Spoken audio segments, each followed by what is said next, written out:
Today, we're diving into the terrifying story of one of America's most infamous serial killers, Dennis Rader, better known as the BT Killer. His name comes from his own twisted motto: bind, torture, kill. For decades, he lived a double life. On the surface, he was a family man, a church leader, a respected neighbor. But in the shadows, he was a monster who stalked, tied up, tortured, and killed innocent people. And to make things even worse, he loved taunting the police with letters, playing mind games, and bragging about his crimes. So how did Dennis Rader manage to get away with murder for over 30 years? Let's find out. But before we begin, don't forget to hit that like button, subscribe to the channel, and let me know your thoughts in the comments. Let's get into it. Early life.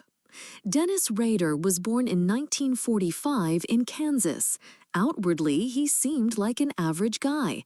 He served in the Air Force, got married, had kids, worked as a compliance officer, and was active in his local church. But behind that mask of normalcy, Rader had disturbing fantasies.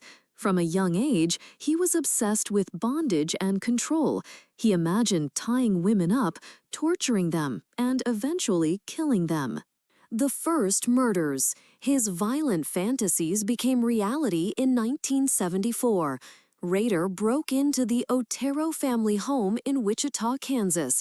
Inside were the parents, Joseph and Julie, and their two young children. Rader tied them all up, one by one, and then brutally strangled each of them. It was a horrific scene, and it was only the beginning. The murders shocked the entire community, but instead of laying low, Rader wanted recognition.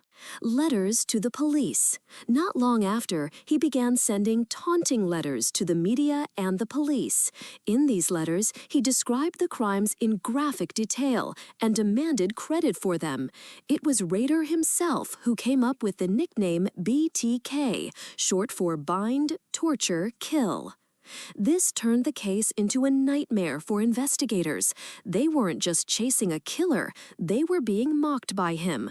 Over the years, BTK would continue killing and sending letters, and each time, the fear in Wichita grew.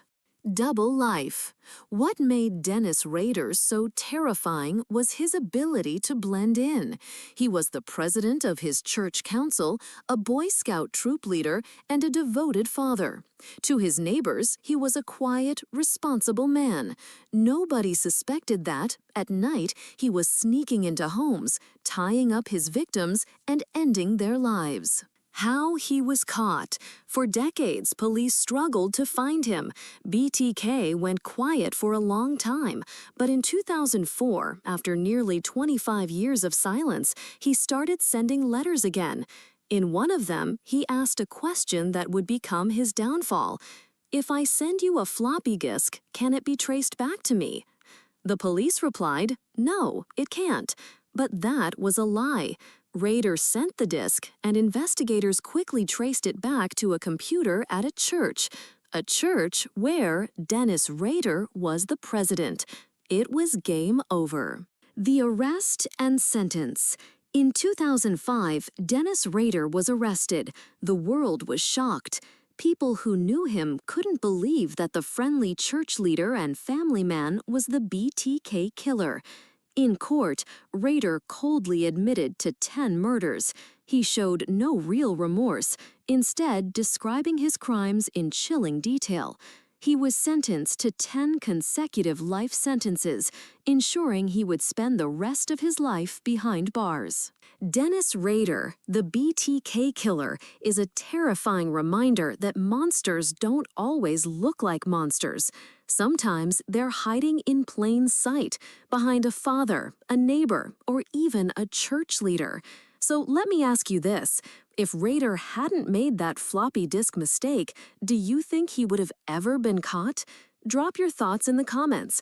Don't forget to like this video, subscribe for more true crime stories, and hit the bell icon so you don't miss the next one. Thanks for watching, and I'll see you in the next video.